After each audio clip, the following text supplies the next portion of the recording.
So what is something that just does not make sense to you, and it never will, no matter how many times anybody tries to explain it? I'll go first. Credit scores. They do not make any sense whatsoever. Don't even try to explain it to me. I don't want to see anybody in the comments, anybody stitching me, trying to tell me how credit scores work. I don't believe you. I don't believe that you know. I don't actually believe that they make any sense. I think somebody is just like putting inputs into a random number generator and it's like spitting shit out. It doesn't make any sense. It never will. It's nonsense. Requiring a minimum credit score for housing when rent doesn't even count towards your credit should be illegal. Who the fuck made that? It was Malachi. It was Malachi. Let me see your shit good. It was Malachi. Yeah, let me see good. And I did something wrong. Nah, good. That bitch. Damn. I did something wrong. Bitch, I put in front you a gram. People are asking the question, should we still be caring about our credit score? And if you ask me, the answer is abso-fucking-lutely. Are you a broke bitch? If the answer is yes, then you should give a fuck about your credit score. Y'all talking about, I'm too broke to care about my credit score. No, that's the main reason you should care about it. If shit hits the fan, who the fuck are you borrowing money from? Cause it ain't me. I'm not giving it to nobody that's broke. Shit. You need to be borrowing from the bank, and if your credit score bad, you can't get it from the bank. Fuck is you talking about? No, I ain't got no money to carry. Exactly. How you hit rock bottom? How the fuck you gonna take a personal loan out? Huh? Credit score bad. They're not giving you a fucking penny. Now you out in the streets. Fuck no. Yes, you should be caring about your credit score. Fuck that. This nigga started talking about owing them student loans, or he gonna garnish wages. My credit score's in the 800s. I'm taking out a 50K personal loan, paying that student loan off, and then filing for bankruptcy. Yeah, I give a fuck about my credit score. I don't care if I can't buy a house right now. I can get a personal loan and file for bankruptcy. Can you do that with a 600 credit score? 500 credit score? Yeah, you can't. You will never catch me putting down my debit card to pay for anything, which is kind of crazy because when I was younger, I thought putting everything on a debit card was a flex, but that was before I knew that everybody and their mother uses a credit card, but the difference between someone in debt and thriving is how you use the card. Assuming you're smart and you already started building credit by the time you were 18 years old or were an authorized user in your parents' card for a long time, that means you qualify for probably fairly good cards if you're making income. And one of my favorites is the Chase Sapphire Preferred. And this card is what got me on the wave of paying for everything with a credit card in order to earn points versus just cash back on like a normal intro credit card. And don't get it twisted, I didn't learn any of this overnight. I literally was in $4,000 worth of credit card debt my freshman year of college because I didn't know how to use a credit card and didn't understand the payment cycles or anything. So don't be like me. If I were to go back, I'd probably want to try something like Fizz, which is a debit card that actually helps you build credit.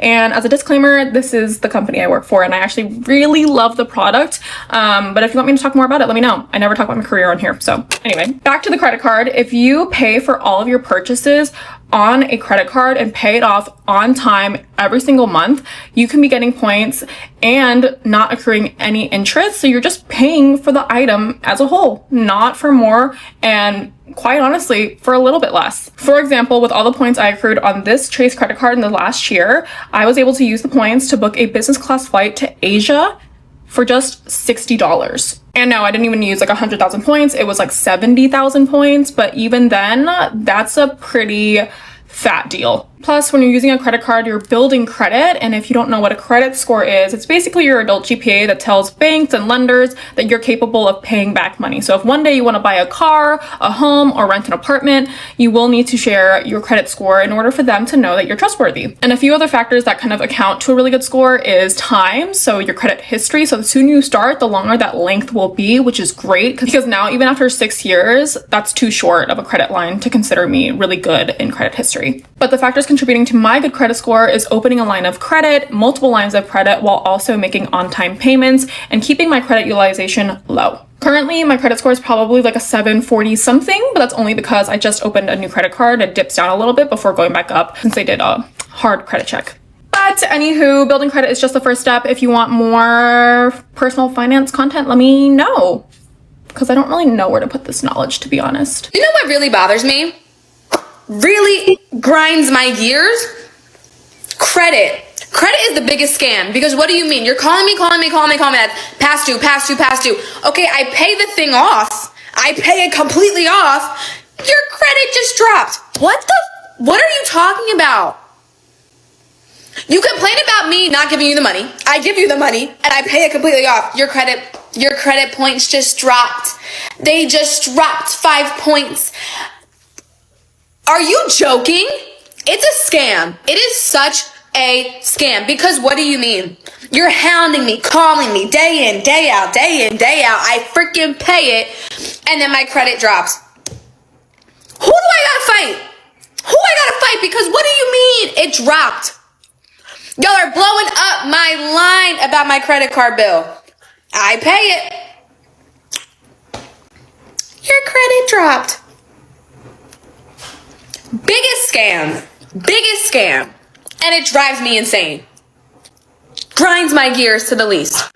If I pay off my credit card right away, does that impact my credit score in a negative way? Let me break it down for you in a way that you'll understand and actually figure out what's the best payment method that will work for you. Over here, we have the normal credit card statement timeline. So on January 1st, we open our credit card. January 1st to 31st, this period of 28 to 31 days, depending on the month, is our billing cycle. Once your billing cycle is completed, say it's 31 days for this billing cycle, the 31st of January is your statement close date. Basically the date when your credit card issuer finalizes a billing cycle. So this is the last day that any transactions or payments or fees can be included in this month's billing cycle. Say by the end of your billing cycle, you get to the statement close date and you've only spent $1,000. So this balance would be the balance that is reported to the credit bureaus to calculate your utilization rate. Shortly after your statement close date, after 1 to 2 business days, or sometimes even on the same day, you get your statement in the mail. What is credit utilization?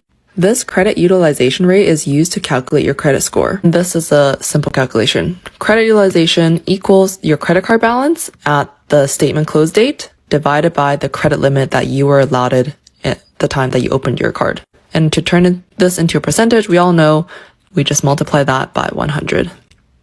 For this example, we spent $1,000 at the statement close date on January 31st, and our credit limit, for example, is $5,000. Credit card balance at the closing date, which was $1,000, divided by our credit limit, $1,000 times 100, my bad. That'll give us 20%. So that's our credit utilization. It'll be 20%.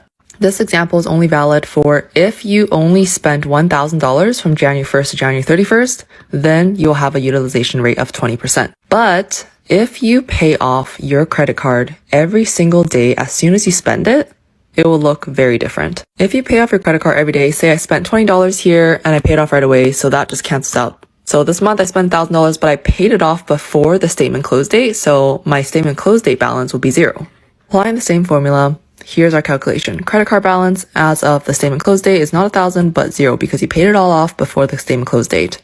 0 divided by your credit limit of $5,000 times 100 to turn it into percentage equals 0%. Because this reported balance is 0%, some credit scoring models interpret 0% utilization rate as you're not needing or using your credit adequately, so it might not optimize your score as much as a small balance. Even though keeping your credit utilization rate at 0% does not damage or harm your credit score, it just won't optimize as much as a low percentage, such as if you kept your utilization rate at about 0 to 30%. Hope that helps. When you add your credit card in the first month that you get a credit card, please, everybody who's watching this, if this is your first credit card, do not allow that first month to be wasted on reporting a $0 utilization. Because a lot of people get their credit cards and they scared to use it, so they'll just keep it in their pocket or keep it in their wallet. When you activate that card, you typically are going to be mid-cycle, depending on how long your bank took to mail it to you. Go get some gas, go buy some chips, go do something so that you have at least 1 to 3% reporting that first time. Unethical credit hacks that you need to know. First, manufactured spending. This is when you take your credit card and buy gift cards or prepaid debit cards that have money on them already. And what you're going to do is you're going to liquidate them. You convert them into cash and you use that cash to pay off the credit balance. So you're getting the benefit of the points and the cash back on your credit card without actually having to spend anything. Now, where you might come into trouble with this is the banks and your creditors might catch on to this and they'll start charging you fees to charge. They might cancel your card. They don't really like it. It's technically not illegal, but I wouldn't recommend you do it. The second, credit card churning. So this involves you constantly getting new credit cards just so you can get the massive sign-on bonuses or the rewards, and then canceling the cards right after without actually using them. So yeah, it's not illegal, but credit issuers really hate it. And if they catch on to you doing this, they're not just going to cancel your cards, but they might blacklist you. So you can do this at your own risk. Like I said, I would not recommend you do it, but it's a hack if you're desperate. And number 3, bank account jumping. This is similar to credit card churning, but you're doing it with bank accounts. So you're taking advantage of the banks or the financial institutions' rewards for signing up for a new checking or savings account. And instead of actually putting the money there, you just take the rewards and you go on to a new bank just so you can get the same rewards there. Now, you may be able to do this for a little while, but the same thing that creditors are going to find out, banks are going to find out. And they may restrict you from actually putting your money in there if they suspect you doing this. And that being said, I would never recommend that you actually do this. I don't tell my clients to do this. I think you should build credit the original, traditional way, which is get a $300 prepaid credit card that you use every month and you pay it off every month so you can start establishing solid credit and reliable credit. And that's really all I would say is recommended for that. Tell me what you think in the comments. I'm interested to see what you think. Couldn't get nothing but the fuck about them people face with my 400 credit score, cousin. So let me tell you what I did to get from the 400s to the 8s so that you can do it too, okay? First, understand that there are laws out here to protect you, okay? If you're not using your rights, cousin, you're doing this shit all wrong. And that's why you're getting them accounts verified. Then I need you to pull your credit report. I prefer my Score IQ because it gives you your FICO score across all 3 credit reporting agencies, and it also gives you your side-by-side credit reports, and that makes it easy for you to highlight them discrepancies. We'll talk about that later, okay? And don't be scared to pull your credit report. I know some of y'all know that it's a shit show on there, but that's okay. We finna stop the bleeding, okay? Remember how I said we gonna use our rights? So I want y'all to look this up in the Cornell Law Book, okay? Or plug it into ChatGPT. ChatGPT will break it down to you, baby. It's the block and delete method. It's the law that mandates for them to block and delete those accounts in 4 business days. But in order for you to do that, it's some steps you have to take. Now, remember, I said we're going to do this shit the right way. We're going to respect to the law, okay? So, after you look up the block and delete method and understand what's going on, and why you're going to do what you're getting ready to do, because when it comes down to credit repair, right way, wrong way, short way, long way, let's get this shit done right, the legal way. Okay, so then I want you to go to the FCC website, and I want y'all to file that complaint. Because you didn't look up what the 15 USC 1681 C-2, we understand what's going on and why we are filing that complaint, right? If y'all don't understand, y'all need help, drop help me in the comments. I got y'all. So after you file, or if you need me to help you walk you through that complaint, drop help me in the comments. I got you. So after you file that complaint, right? You're going to download that PDF. You're going to take it over to the CFPB. You guys, you don't even have to go to the post office anymore for this. You don't have to send off anything certified or pay for any postage. All you have to do is file your complaints through the CFPB portal. They're going to act as your communication portal. They also run Equifax, TransUnion, and Experian. They're the only credit bureaus in America. We talked about this earlier, right?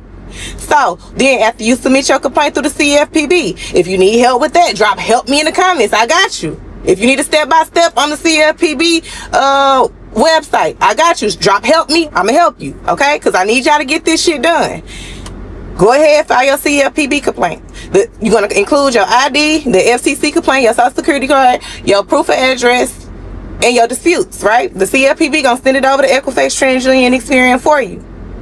You're going to wait 4 business days because remember, that's what the law said. Respect to the law, right? All right, so now that they got your complaint, because the CFPB is going to let you know that when Equifax, TransUnion, and Experian has received your complaint, they're going to email you. Once you receive that email from the CFPB, then legally Equifax, TransUnion, and Experian have 4 business days to block and delete those accounts of their asses grass. Use your rights and get it done the right way, okay? I might have had the lowest credit score you've ever heard. What? It was a 320. Yeah. That's definitely how. What did you have? What was your debt? So it turns out that as early as I believe 2007, my mom had opened credit cards under my name and defaulted on them. And there was tens of thousands of dollars of debt under my name. Are they in collections right now? Nope. Good. Yeah, got it. What happened? How'd you do that? A few things. First off, I reported the identity theft to identitytheft.gov, and that helped. And then I worked with a credit repair company that actually did their job. They went through and they disputed everything. And now there are only 2 things left on there that have already gone past the, Has it been 7 years? Yep. Oh, very nice. And so they have pretty much fallen off. They're still trying to collect and they keep calling me. And it's like, well, I'm not the person you're looking for. Yeah. But it's probably too little money for it to be worth any kind of legal. Exactly. Yeah. They actually tried. Really? For like $1,000. They tried to take me to court for it, but the court said it's too late. It was past the statute of limitations. Yep. And so now my credit, a lot of hard work, a lot of missing out on fun stuff, but now my credit, I checked it the other day when I was sending everything to you. I have a 710. Wow. Okay. Yeah. So you sound like someone that almost like would have like come on the show before. Yeah. And then like went through the process and cleaned stuff up. We still have debt. Yeah. But you've come a long way. Yes. Very good. Thank you. Oh, I'm proud of you. Thank you. Want to know what I'm curious about? I want to know who the hell has a credit score of 800. Does that even exist? Because I'm trying to find a new place to live, and every broker is like, if your credit score is not 750, don't bother applying. Who has that credit score? I would like to know. I currently have a credit score of 999 according to Experian, and these are the 5 ways I have achieved and maintained an excellent credit score. So the first one is something pretty easy to do, is signing up to the electoral roll. Number 2 is credit utilization. So I have maintained this as 10 to 30%, and this is the amount of credit I use every month compared to the credit limit I have been set. The next one is having a credit card. So as soon as I turned 18, I opened up a very basic credit card account, which was associated with my current account. And I've kept it open since, even though I don't really use this particular credit card. But just one important point to note when coming to credit card, please pay it off in full every month, so you're not paying any interest on that card. The next one is not applying for credit or loans too often. And the last one is paying off every bill, such as my phone bill, every month on time. So I just have a standing order that my phone bills, every other bill just gets paid automatically off, and I don't have to worry about it. The number of people coming on this app telling people with credit card debt to just put everything on the credit card and pay it off right away, that's not going to work. There's billions of dollars of credit card debt in Canada and trillions of dollars of credit card debt in the United States. If you have credit card debt, you need to pay it off and cut her up. Having no credit score is honestly better than having a low credit score, because if you pay your bills every month, your rent, your phone bill, your utilities, you can apply for manual underwriting if you absolutely need a loan. That's where they take a look at your bills and you as a person before making that decision, not just your number, your credit score. One thing I wish people had told me earlier in life is how important, even as a young person, it was going to be to have a high credit score and to have credit established. This affects so much more than I realized as a young adult. Not only does it affect things that are initial on the surface, like can you buy a house, can you rent a place to live, can you purchase a vehicle, it also heavily affects your employment. If you're going into business or if you're going into finance, a lot of those companies are going to be looking at credit. And if you have a bad credit score, this can really run you into a very bad place when it comes to all kinds of problems that you're going to run into in life. If your rent gets hiked where you live right now and you have to move and you have a bad credit score, most places are going to turn you down. If your car transmission goes out on the way home from work or school today and you quickly got to go get another car, you're going to get absolutely ripped at the dealership for 17, 18+% if you don't have a 500 plus credit score. So this can really just put you in a terrible spot. And I heavily tell you that it's set up that once you have a good credit score, you have to do everything possible to keep it. And the ways that you can build credit initially, if you don't have credit, is just get whatever basic credit card you can. Now, I will tell you, I'll throw myself under the bus here. I'll put myself out. So due to some, life circumstances several years ago, I didn't have great credit. So what I had to do is I had to start from a very low credit score, and I did a bunch of research on YouTube on how to figure out, what can I do to, I just watched a ton of videos. What can I do to build my credit up? So the first thing that I did is they recommended that I get 3 credit cards, and, none of these have good interest rates. And what I did is they said, use one for your gas. And as soon as it bills, have it on your phone. As soon as it bills, so you got gas today, tomorrow, once it's on there and you can actually pay for it, pay it off the next day. Then they said, use one for your groceries and charge it. And then the very next day, pay it completely off. And then use one more right there for your lunch every day, or something that you have a regular bill on, your cell phone bill, and pay it with the credit card, and then the next day pay it off. Don't ever let it stack up and get behind on you. Don't think of these as emergency credit cards to be able to use to cover your expenses. Think of them strictly as these 3 cards to build your credit. And as soon as you put something on that credit card, pay it off the second that it shows up on your phone the next day. And I just did this for a year, and in a year my credit score went up 123 points.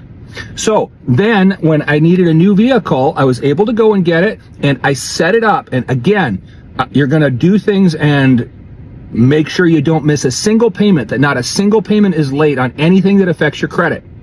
So then with my vehicle, when I bought a used car, I put it on automatic payment 4 days before the due date. So it just automatically comes out of my account and it gets paid. So in another year and a half now, in addition to having those 3 credit cards and being able to pay my car payment on time every month now for a year and a half, now in total, in 2.5 years of doing this, now my credit has gone up over 300 points, and I'm at the point now where it's a really good score. I'm in the low 700s, but I want to get it all the way up past 800, but it's going to take some time and not making mistakes. And at the point that you get over 725, over 730, it starts to level off until some other factors come in, and actually paying things off can drop it. And there's all kinds of weird little kind of games that you have to play with it. But the point is, I was able to go from a very poor credit score to over a 700 credit score in only 2.5 years of just consistently working on never missing payments, having 3 credit cards, again, not great interest rates on them, but I never even let the interest hit. I pay things with them, I pay it off the next day, and then having my vehicle bill on it all the time. Now, there's all kinds of other little things that you can start to do on this. Once your credit starts to build and get good, you need to be able to move to other cards that are better, that have lower interest and build you more points. And then you start to go, okay, if I use this card, which gives me this % back on gas, then I'm always going to use this for my gas, or I'm always going to use this on my groceries, or I'm always going to use this on my travel. And then you start getting into the points game and the percentage game back, and those can really help you. If you just use the points for cash back, after that first year and a half of having those 3 cards on cash back, I had about $150 cash back. I used it, I put it back onto my card and used it for other things. So you can absolutely use this to your benefit and grow your credit. But when emergency things come up, as they do for every single one of us, you can go ahead and move when you need to and be able to qualify for stuff. You can go ahead and get a new or a replacement vehicle if you need to when you have to. It's not going to affect you going in for jobs. And, life is difficult enough right now in 2024 with this economy and this inflation, without it being like, oh, my rent got hiked and I've got to move, and then you can't move. because you don't have the credit to move where you need to, or you don't to move out of your parents' house, or to get out of a bad living situation if you're in it. If you and a partner, or you and a roommate, or you and anybody else, and you can't move to your next place, that's very debilitating position to be in as a human being. Or if heaven forbid something happens to your vehicle and it's not an accident, the car just, craps out on you, you're going to be in a position where then you can make that move and take care of things and not have to worry about it. And it's a much better position to be in. So I'll share that with you. Credit score from the minute that you're starting off is super important.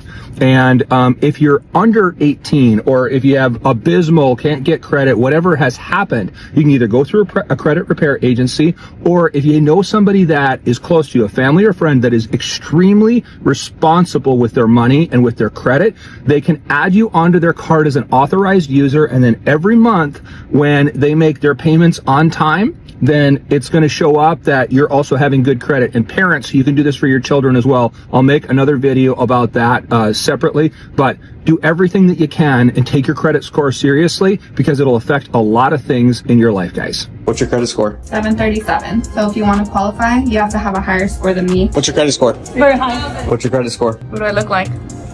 What's your credit score? Too high. What's your credit score? Higher than yours? Credit score. You don't need one when you have money. Final answer. What's your credit score? It's on your business. What's your credit score? Tommy, bruh, I'm not playing with you for real. What's your credit score? Wait, what's your credit score, Tommy? Wait a second. We're not talking about that. Oh, I want to know what your. They want to know what your credit score is. No, they don't. Everyone in the comment section is asking for yours. No, they don't. You're lying. What's your credit score? It's just like we're in different tax brackets. What's your credit score? 1,000. Wow, Betty. What's your credit score? You know what, Tommy? It's none of your business. Pretty low, huh? I really hate that nobody said, don't mess up your credit. Think before you do something when it comes to your credit. Nobody told us nothing. Nobody told me nothing. But I'm just forever grateful that I'm not a part of that family that they use your name or your social and now your shit is all the way fucked up. Like, I'm forever grateful for that. Now, Trump said credit is no longer a problem when you're trying to get approved for a place to stay. I believe it's an apartment. Look, y'all, this is a great thing. You know how many people that don't get approved for the simple fact that they had an eviction 5 years ago? One eviction from 5 years ago, 3 years ago can stop you from getting a place to stay. You know how many people credit is not so good because their parents screwed it all up when they was growing up. So they trying to get an apartment and they tell them, oh, your credit score is not high enough. Well, my credit score would be high enough if my mama didn't screw my damn credit up. You see what I'm saying? So another thing, so I think it's a great thing at what he's doing. He's trying to make sure that we have a place to stay, y'all. For the ones who can't get approved, if you've been trying to get a place to stay, apply now. Get you a place to stay for you and your kids, man. Trump is on our side, y'all. I keep on telling y'all that.